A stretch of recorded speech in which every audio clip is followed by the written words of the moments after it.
Effectivement, c'est un projet, contrairement aux trois autres qui ont été proposés, qui n'a pas été encore diffusé, qui sera diffusé fin mai, diffusé sur les sites de France Télévisions, dans une logique d'ancrage local sur tous les sites de France Télévisions régionales, France 3, et sur le site du Figaro.fr. Donc c'est un projet qui s'inscrit dans le cadre des commémorations de la Grande Guerre, de la Première Guerre mondiale, donc qui va animer un petit peu l'actualité historique pendant 4 ans à partir de maintenant. C'est un projet porté par 3 auteurs. André Jarac, qui est plutôt un auteur-réalisateur proche des nouvelles écritures. Éric Thiébaut, qui est un ancien prof d'histoire, qui est passé à la réalisation et qui, lui, travaille beaucoup sur les documentaires historiques.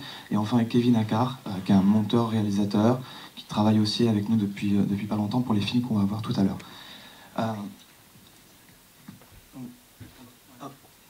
Donc, l'origine du projet, c'est de parler de la Première Guerre mondiale, de ces 1 400 000 morts pour la France pendant cette guerre, et de parler à travers notre génération, d'où le titre Génération 14, donc 1914 et Génération 14, 2014, donc faire parler ensemble la génération sacrifiée pendant la Première Guerre mondiale et la génération d'aujourd'hui qui finalement, dans quelques années, n'auront plus beaucoup de liens directs, de filiation directe avec les gens tombés pour la guerre.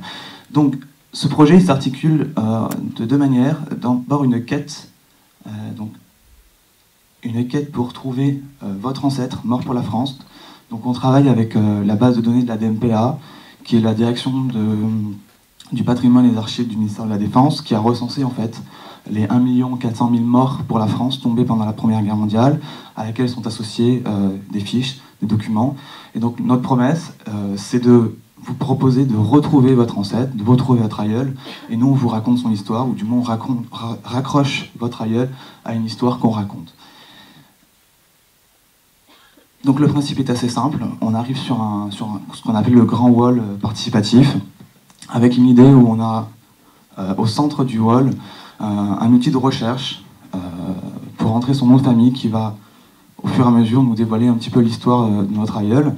Et tout autour de ce wall, on a des histoires intimes, on peut draguer dans ce wall et on a des histoires intimes qui sont en fait des films enrichis.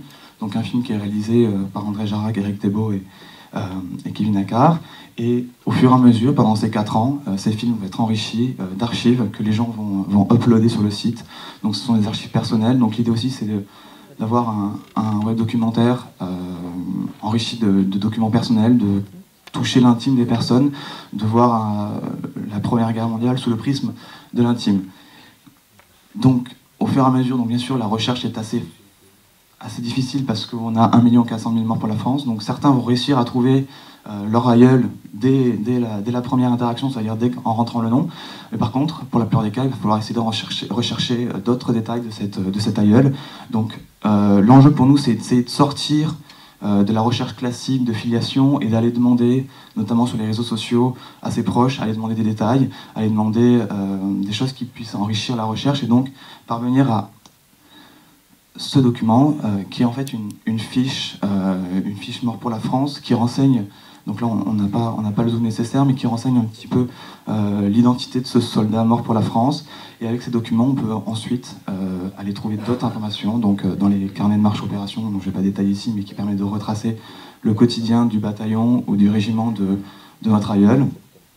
Et l'enjeu, c'est de permettre aux individus, une fois qu'ils ont retrouvé leur aïeul, de le raccrocher, l'histoire de cet aïeul à d'autres films que nous on a créés avec Kevin Accard,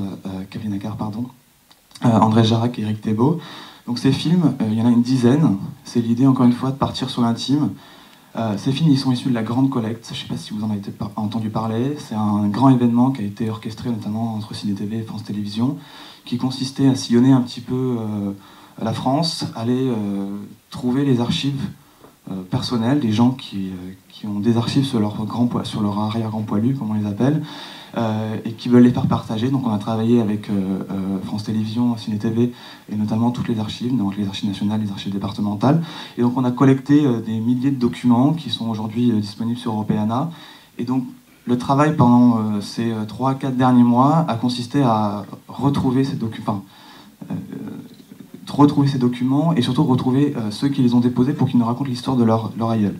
Donc dans chaque film, on a une histoire assez originale, assez exceptionnelle, mais qui à la fois touche le plus grand nombre. Donc par exemple dans l'histoire de ce cavalier qui au début de la guerre pensait aller se battre au combat en cheval, et il s'est rendu compte que finalement la guerre avait complètement changé de nature et que c'était les avions qui bombardaient et qui surveillaient les ennemis.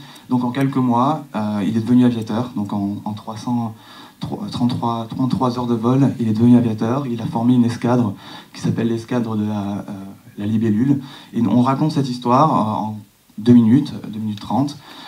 Et ensuite, on invite les gens, les internautes, à raccrocher leur contenu, qui ont peut-être connu, enfin leurs aïeux ont peut-être été aviateurs, ont peut-être été officiers dans la cavalerie, et donc raccrocher leurs archives, leur histoire à ce film-là, et au fur et à mesure, pendant ces 4 ans, on va essayer de créer un petit peu un grand wall interactif qui nous raconte des histoires intimes, des histoires personnelles, des histoires exceptionnelles qu'on n'entend pas forcément à la télévision.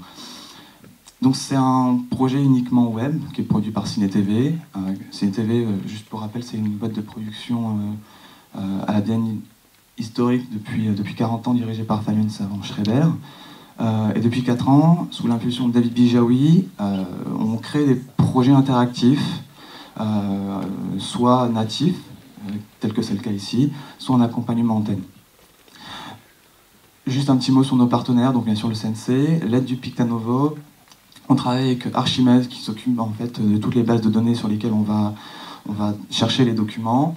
La mission Centenaire et le label de la mission Centenaire. Canopé qui est l'ex-CNDP. Voilà. La mission, l'ADMPA avec qui on travaille sur les archives, donc sur les fiches Mémoire pour les hommes. Et bien sûr le Figaro, France Télévisions et France 3. Merci. Merci beaucoup. Est-ce qu'il y a une... Bon, peut-être pas dire. Merci infiniment. Donc il sera officiellement lancé. Tu peux rappeler la date? Alors il n'y a pas de date précise. Fin mai. Fin mai sur, on l'espère, sur tous les sites de France 3, les sites de France 3 régionales. Et c'est un projet qui sera hébergé sur le site du Figaro. D'accord, c'est-à-dire qu'il va être mis en lumière en quelque sorte par les régionales de France 3 qui vont communiquer dessus à leur niveau. Est-ce qu'il y a un projet, ou c'est peut-être encore trop tôt, comme on l'évoquait tout à l'heure par exemple pour Fort McMoney, de retour à l'antenne, in fine, dans le bouclage du projet pour compiler dans une espèce de documentaire unique Pour l'instant, c'est pas à l'ordre du jour. En fait, pour être honnête avec vous, c'est un long travail de plusieurs mois pour retrouver toutes ces archives, aller essayer de rencontrer les gens qui ont déposé ces archives, aller les faire raconter les histoires qu'ils n'ont pas forcément envie de raconter. Donc pour ça, la Grande Collecte a été un événement assez exceptionnel parce qu'on a un engouement incroyable autour de cet événement. On espère que ça va continuer. Et si on a après suffisamment de matière pour notamment faire des histoires un peu plus longues sur les mêmes thématiques, peut-être qu'on ira sur l'antenne, mais ça dépend pas de moi maintenant. Donc, pour l'instant, donc l'idée c'est de collecter, de faire en sorte que le public s'associe, accepte de livrer des choses personnelles en se reconnaissant, en venant rebondir sur une histoire. Et donc ça veut dire que là cet objet, on va dire, cet objet audiovisuel, il va être animé. Vous allez l'accompagner. Les gens qui vont vouloir poser des questions, proposer des archives, vont avoir quelqu'un en face d'eux qui va leur dire bah oui, votre archive elle est bien, on la prend, on l'intègre. Alors on a un accompagnement. En fait, on a surtout un gros travail de modération qui va être pris en charge par le Figaro, parce que le gros risque dans le collaboratif, à part le fait de ne pas avoir de collaboration, c'est d'avoir des collaborations douteuses. Ouais. Donc on a un gros travail du Figaro qui va modérer tout ça, avec des historiens, avec des journalistes, qui ensuite, une fois que les archives seront publiées, acceptées, seront publiées sur le site, visibles sur le site, et à partir de là, peut-être que les réalisateurs, s'il y a des histoires qui nous intéressent, pourront créer de nouveaux films, parce que l'intérêt de ce mur, en fait, c'est qu'il est un peu illimité, on peut y rajouter des films, des archives, donc c'est ça qui est intéressant avec ce projet. Oui, absolument. Et ce qui est intéressant aussi, tu l'as évoqué rapidement, c'est qu'effectivement Ciné TV c'est un producteur, on va dire, prestigieux, et qu'on connaît depuis de très nombreuses années, qui est vraiment un des producteurs leaders dans le documentaire de qualité, notamment historique, et qui vient maintenant sur ces formes d'écriture sans renier l'exigence historique et la force de l'écriture. Mais est-ce qu'il y a d'autres projets aujourd'hui qui sont en développement, en écriture chez CNTV? Oui, alors il y a plusieurs projets, il y en a quelques-uns.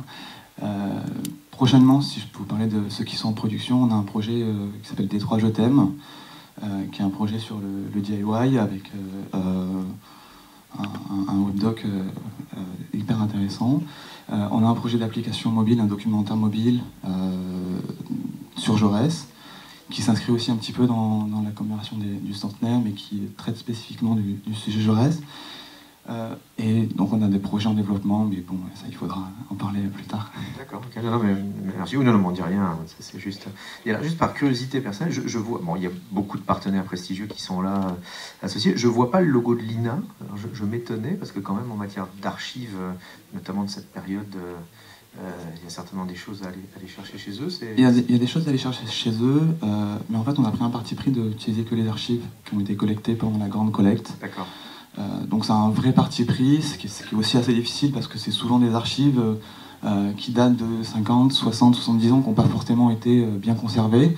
Donc il y a un gros travail de retravail de ces archives de la part des graphistes, mais c'est le parti pris de ne pas taper dans les archives de l'INA, plutôt d'aller chercher les archives personnelles que les gens ont proposées.